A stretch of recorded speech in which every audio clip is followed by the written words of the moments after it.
বিশ্বনবী জনাবে মুহাম্মদুর রাসূলুল্লাহ সাল্লাল্লাহু আলাইহি ওয়াসাল্লাম ফজরের নামাজের মধ্যে দাঁড়িয়ে গেছেন।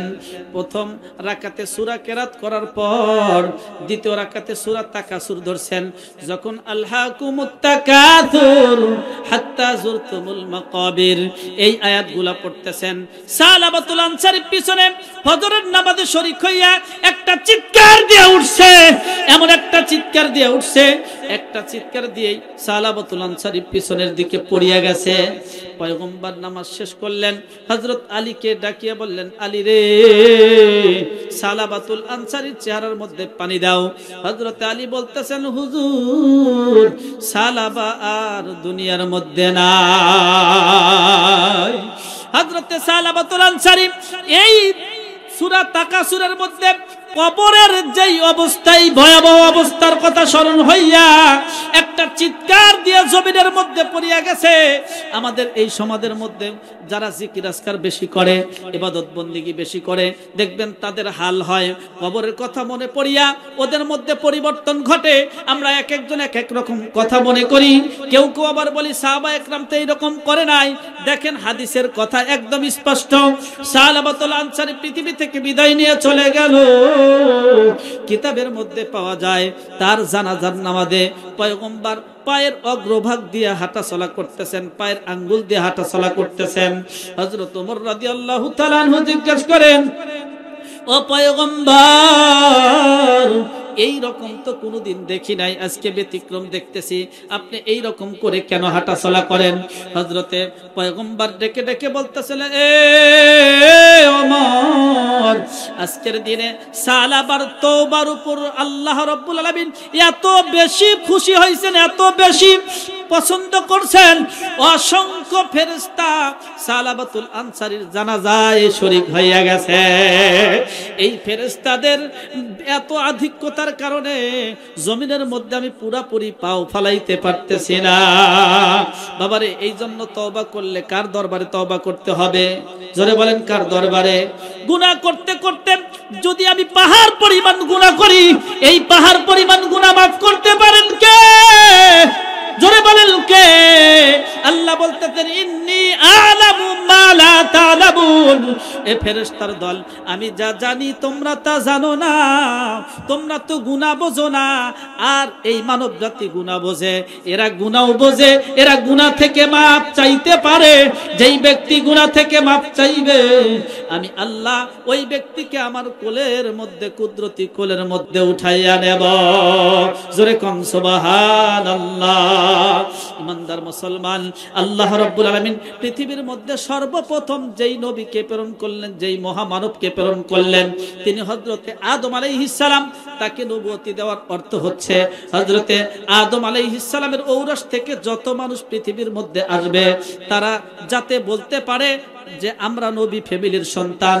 কারণ ওদের একটা উদ্দেশ্য আছে, আল্লাহ রাব্বুল আলামিন পৃথিবীর মধ্যে প্রেরণ করছেন আল্লাহ রাব্বুল আলামিন খলিফা করে। জোরে কোন কথা ঠিক কিনা? যদিও সূরা জারিয়াতের মধ্যে আল্লাহ রাব্বুল আলামিন ইরশাদ করেন, ওয়ামা খালাকতুল জিন্না ওয়াল ইনসা ইল্লা লিয়াবুদুন। আমি জিন আর মানুষকে আমি আল্লাহর ইবাদত করার জন্য বানাইছি। জোরে কোন সুবহানাল্লাহ। আর এই আয়াতে সূরা বাকারার 30 নম্বর আয়াতের মধ্যে আমরা পাচ্ছি আল্লাহ রাব্বুল আলামিন বলতেছেন, আমি খলিফা রূপে প্রেরণ করছি, আমি আল্লাহর প্রতিনিধি হিসাবে প্রেরণ করছি। জোরে কোন কথা ঠিক কিনা?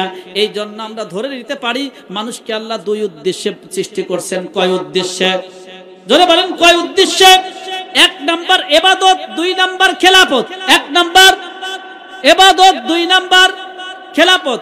আমরা আজকে শুধু মসজিদটা আল্লাহর ইবাদতের জন্য বানায় রাখছি, মসজিদের মধ্যে ইবাদত করি, মসজিদের মধ্যে নবীজির সুন্নাত তরিকা খুঁজি, মসজিদের মধ্যে দ্বীন ইসলাম খুঁজি, কিন্তু মসজিদের বাহিরে যাই আমরা ভিন্ন পন্থায় চলি, ওই ইহুদি খ্রিস্টানদের পাশ্চাত্যবাদীদের আদর্শকে গ্রহণ করি। জোরে কোন কথা ঠিক কিনা? আল্লাহ রাব্বুল আলামিন ইরশাদ করেন, উদখুলু ফিস সিলমি কাফা ওয়ালা তাত্তাবিউ খুতুওয়াতিশ শাইতান। পুরাপুরি মুসলমান হও, পুরোপুরি মুসলমান হও। মসজিদের মধ্যে আমি আল্লাহর ইবাদত, আর বাহিরে গেলে ইহুদি খ্রিস্টানদের খেলাফত আমি আল্লাহ বরদাস্ত করব না। কি বলেন, কথা ঠিক কিনা?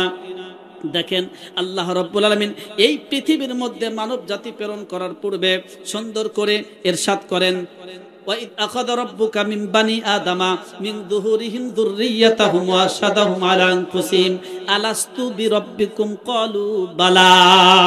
আল্লাহ রাব্বুল আলামিন সকল মানুষকে একত্রিত করে বলছিলেন, আমি কি তোমার রব নই?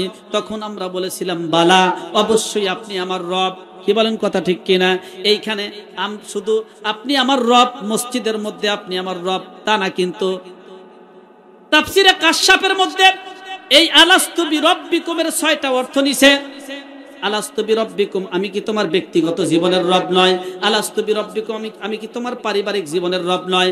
আলাস্তু বিরব্বিকুম, আমি কি তোমার সামাজিক জীবনের রব নয়? আলাস্তু বিরব্বিকুম, আমি কি তোমার রাষ্ট্রীয় জীবনের রব নয়? আলাস্তু বিরব্বিকুম, আমি কি তোমার অর্থনৈতিক জীবনের রব নয়? আলাস্তু বিরব্বিকুম, আমি কি তোমার আন্তর্জাতিক জীবনের রব নয়? এই প্রশ্ন করছিলেন কে? আমরা বলছিলাম হ্যাঁ, আপনি আমার ব্যক্তিগত জীবন থেকে নিয়ে শুরু করে আন্তর্জাতিক জীবন পর্যন্ত আমার রব। নাকি শুধু মসজিদের মধ্যে আমার রব? মসজিদের মধ্যে ইমামের আনুগত্য করি, বাইরে আসলেই নেতার আনুগত্য করি, কথা কয় না? এখন নেতা যেই পথে আমিও সেই পথে।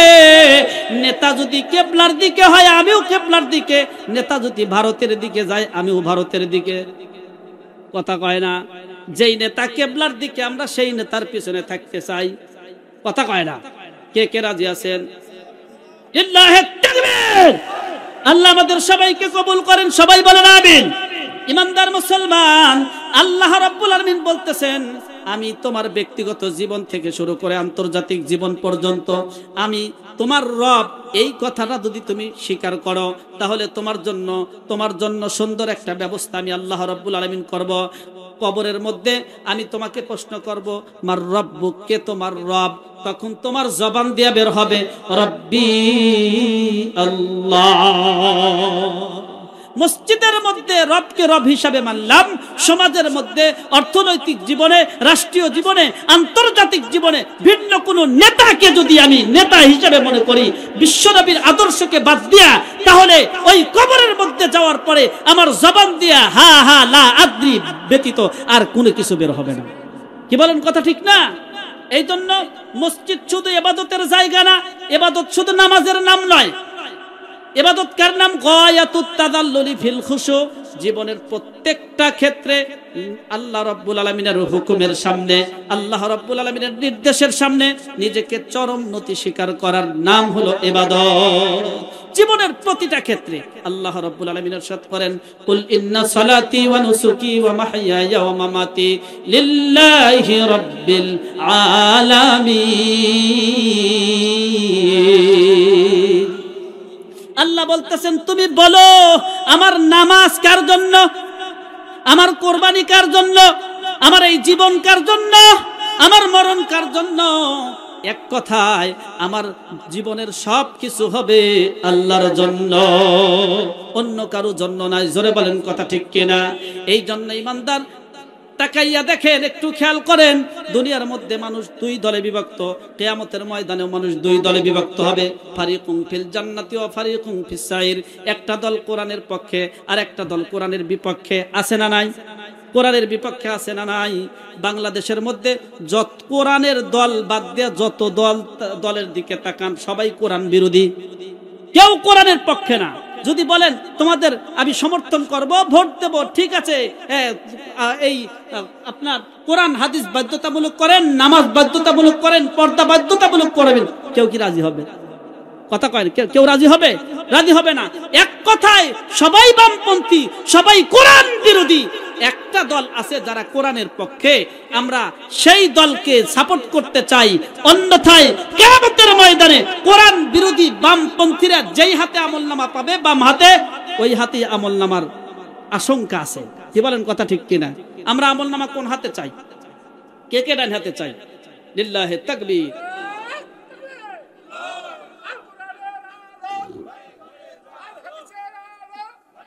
আল্লাহ সবাইকে কবুল করুন। আমলনামা যদি ডান হাতে পেতে চাই, কিয়ামতের ময়দানে আল্লাহ রাব্বুল আলামিন আমলনামা যখন হাতে দিবেন, কারো আমলনামা বাম হাতে, কারো আমলনামা ডান হাতে। এখন বাম হাতে যাদের আমলনামা দিবে, এই বামপন্থী ব্যক্তিরা আমলনামা পড়বে, তাও কেমনে পড়বে?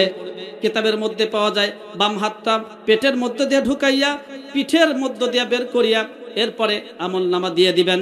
মুফতি সাহেব হুজুর আছেন, ওলামা একরাম থাকলে আলোচনা করে মজা পাওয়া যায়। যখন পিঠের মধ্যে আমলনামা বের করিয়া দিবেন, এখন কেমনে পড়বে?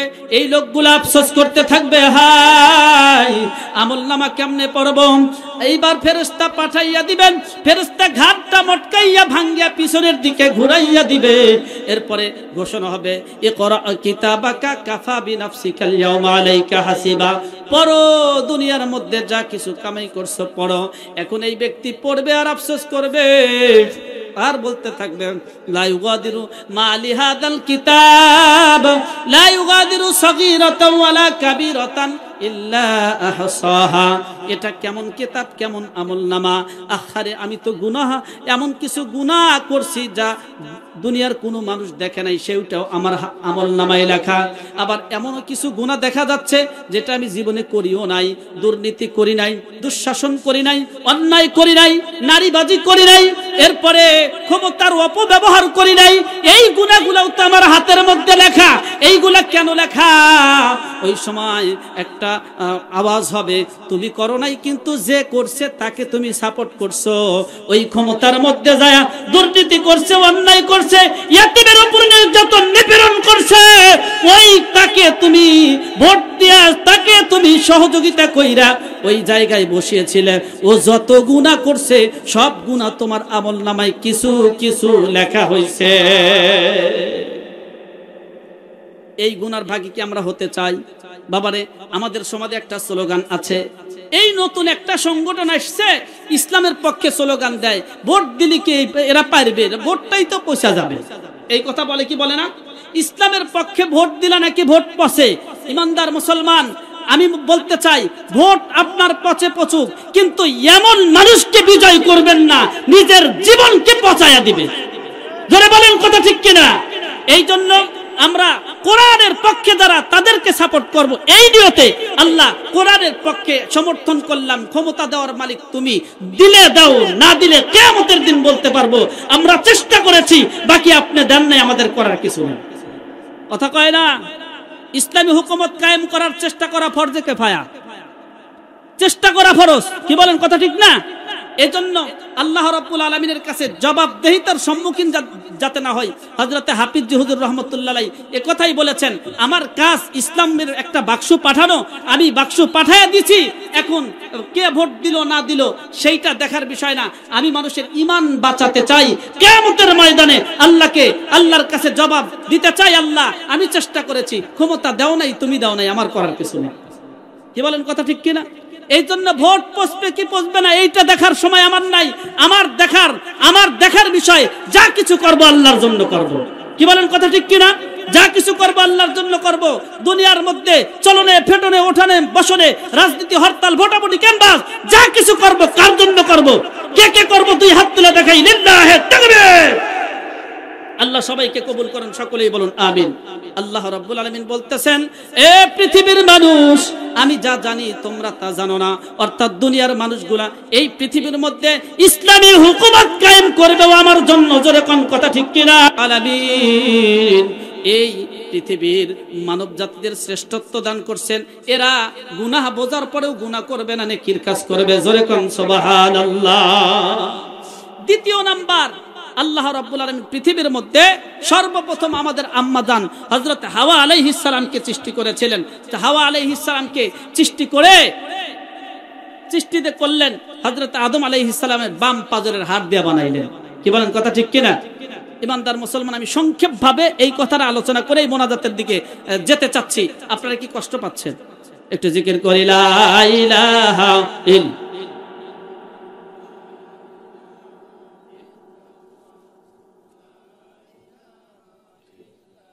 لا إله إلا الله لا إله ইল্লাল্লাহ।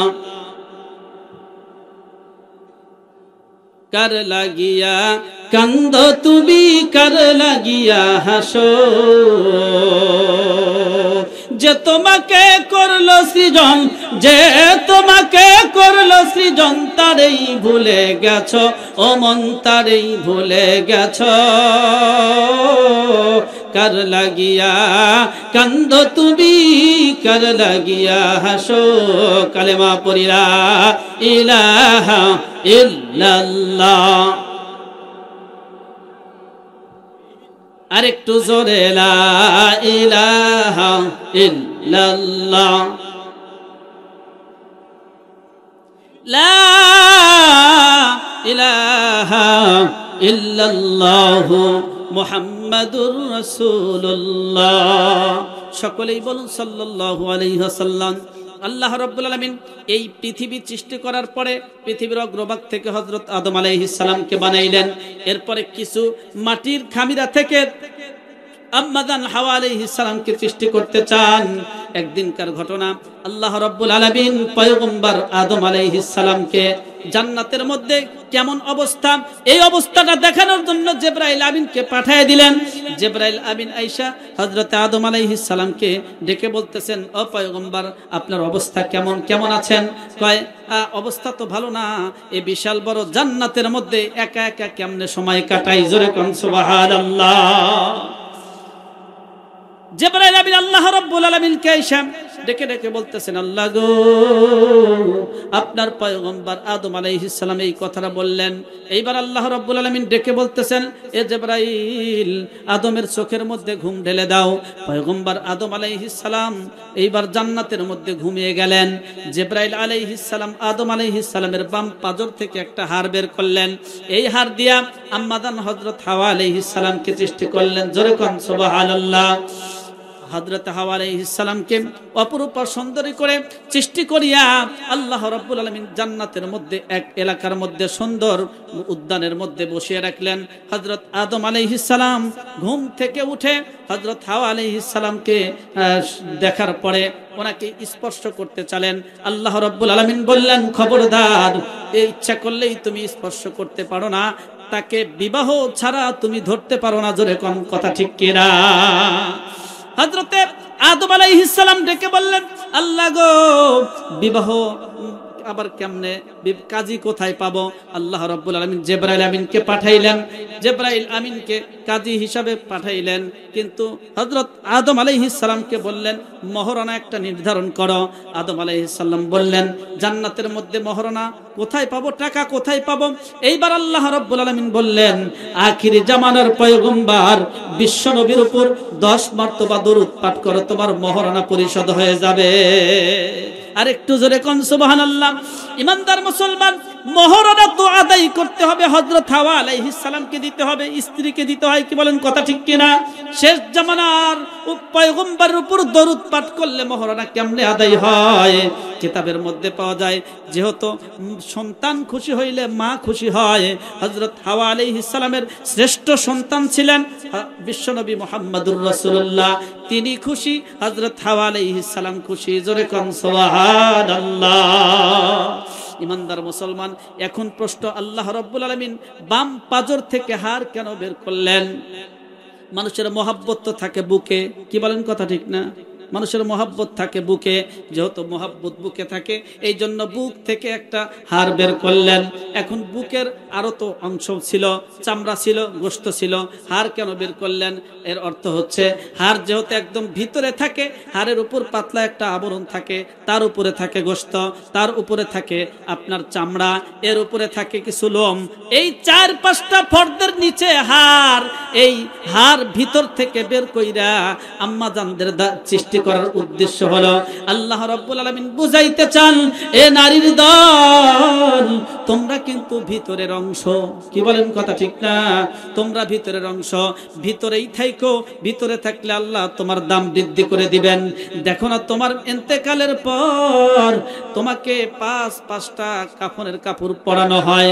দুনিয়ার মধ্যে থাকতে তোমাকে ভিতরেই থাকার দরকার ছিল, দুনিয়ার মধ্যে থাকতে তোমাকে পর্দা পুশিদায় থাকার দরকার ছিল, এ আমার আম্মা জানরা শোনো, যেই আম্মা জান ভিতরের জিনিস, ভিতরের সম্পদ ভিতরে থাকবে, আল্লাহ রাব্বুল আলামিন তার দামটা এত বৃদ্ধি করবেন, এত বৃদ্ধি করবেন। বুখারী শরীফের একটা হাদিস, কিয়ামতের ময়দানে যখন আমার আব্বা জানরা একবারে আপনার জান্নাতে যাওয়ার জন্য প্রস্তুতি গ্রহণ করবেন, প্রথম একটা গেট দেখবেন, এই গেটের মধ্যে হুর গেলমান দেখতে পাবেন, মনে হবে এইগুলাই মনে হয় তার জান্নাতের সর্দারিনী হবে, হয়তো জান্নাতের খাদেমা হবে। এদের কাছে যাওয়ার পরে এরা বলবে, আমরা কিন্তু আপনার রিসিপশনে এসেছি, আমরা প্রকৃত হুর না। জোরে কোন সুবহানাল্লাহ। সামনে যান, আরেকটু সামনে যান, আর একটু সামনে যাওয়ার পরে আরো একটা গেট দেখবে, এর চেয়েও আরো সুন্দরী, অপরূপা সুন্দরী আপনার খাদেমা দেখতে পাবে। এদের কাছে যাওয়ার পরে এরা বলবে, আমরা আপনাকে স্বাগতম জানানোর জন্য এসেছি, আর একটু সামনে যান। কয়েকটা গেট অতিবাহিত হয়ে যাওয়ার পরে যখন মেন গেটের মধ্যে চলে যাবে, দেখবে অপরূপা সুন্দরী ডাগর চক্ষু বিশিষ্ট এখানেও কিছু খাদেম দেখা যায়। এই খাদেমারাটাই কে বলবে, আমরাও না, ভিতরে যান, আপনার অপেক্ষায় দণ্ডায়মান। আল্লাহর বান্দা ভিতরে যাবে, বুখারী শরীফের হাদিস। এইবার যখন জান্নাতের ভিতরে যাবে, জান্নাতের ভিতরে যাইয়া দেখবে নূরের একটা সিংহাসন, এই সিংহাসনের মধ্যে অপরূপা সুন্দরী ডাগর চক্ষু বিশিষ্ট সুঠাম দেহের অধিকারী একজন নারী বসা। এখন এই নারীকে দেখা আপনার চোখে চোখ পড়ে 40 বছর অতিবাহিত হবে। আরেকটু জোরে কন, এক পলকে 40 বছর অতিবাহিত হওয়ার পরে, হাদিসের ভাষায় যেমন লেখা আছে আমি তেমনি আপনাদেরকে বলতেছি, 40 বছর যাওয়ার পরে বলবে, আনতেহিনা, এই তুমি এখানে। সুবহানাল্লাহ কন, আরেকটু জোরে কন। আচ্ছা, এই রকম কথা পরিচিত মানুষকে বলা হয় নাকি অপরিচিত মানুষকে? পরিচিত মানুষকে আনতেহিনা, এই তুমি এখানে। এখন উনি মুস্কি হাসি দিয়ে বলবে, হ্যাঁ আমি এখানে। কতদিন হলো আছো? কয় 500 বছর। আরেকটু জোরে কন, আরেকটু জোরে কন। এই পরিচিত মানুষটা বলবে, 500 বছর হলো এখানে আছি। ইমানদার মুসলমান এইবার ডেকে বলবে, 500 বছর হলো এইখানে তুমি বসা, আর কি করো? কয় তেমন কিছু না, 5 ওয়াক্ত নামাজের সময় আমাকে নতুন নতুন সাজে সুসজ্জিত করা হয়। নারীরা কিন্তু সাজসজ্জাকে বেশি পছন্দ করে। এক বেলা খাইতে দেন আর না দেন, সাজসজ্জাকে তারা বড় পছন্দ করে। কয় প্রত্যেক নামাজের ওয়াক্তে আমাকে সুসজ্জিত করা হয়। আর কি করা হয়? কয় ওয়াসাকাহুম রাব্বুহুম শারাবান তাহুরা। যখন খাবার সময় আসে, ওয়াসাকাহুম রাব্বুহুম শারাবান তাহুরা, আল্লাহ নিজ কুদরতি হাত দিয়ে আমাদেরকে খাওয়ায়া দেয়। আরেকটু জোরে কোন, আল্লাহ নিজের কুদরতে হাত দিয়ে খাওয়ায়। ইমানদার মুসলমান, এই আল্লাহর বান্দি কে? কয় দুনিয়ার মধ্যে যেই আল্লাহর বান্দি স্বামীর আনুগত্য করছে, 5 ওয়াক্ত নামাজ আদায় করছে, যেই ব্যক্তি পর্দা পশিদায় চলছে, যেই ব্যক্তি রমজান মাসে রোজা রাখছে, এই চারটা আমল যার মধ্যে ছিল, বিশেষ করে ভিতরের অংশ, ভিতরের জিনিস ভিতরেই থাকছে, পর্দা পশিদায় চলছে, কিয়ামতের ময়দানে ওই স্বামীদের চেয়ে 500 বছর আগে ওই নারী জান্নাতে যাবে। মা বোনরা আছে তো, আমি আমার মা বোনদেরকে উদ্দেশ্য করে বলবো, মা এতক্ষণ পর্যন্ত যেই আলোচনা হলো, এই পুরা আলোচনা তোমাদের জন্য আছে। তবে লাস্ট কথা হলো, আম্মাদান হযরত হাওয়া আলাইহিস সালামকে আল্লাহ রাব্বুল আলামিন হযরত আদম আলাইহিস সালামের পাম্পাজর থেকে সৃষ্টি করার উদ্দেশ্য হচ্ছে, যেহেতু মহাব্বত থাকে বুকে, এই জন্য যখন তোমার স্বামীর সঙ্গে প্রথম সাক্ষাৎ হয়, আপনা আপনি একটা মহাব্বত তৈরি হয়। জোরে কোন কথা ঠিক কিনা? তুমি যদি স্বামীকে আল্লাহর ওয়াস্তেই ভালোবাসো, তাহলে আল্লাহ রাব্বুল আলামিন ওই স্বামীর কমপক্ষে 500 বছর আগে তোমাকে জান্নাত দিয়ে দিবে। আল্লাহ রাব্বুল আলামিন আমাদের জেনে বুঝে আমল করার তৌফিক দান করুন। সকলেই বলেন আমিন। আর একটু জোরে বলুন আমিন। আমার আলোচনার বিষয়ে আমি তো প্রথমেই বলে দিয়েছি, আল্লাহ রাব্বুল আলামিন পৃথিবীর মধ্যে মানুষকে সৃষ্টি করছেন তার ইবাদত করার জন্য।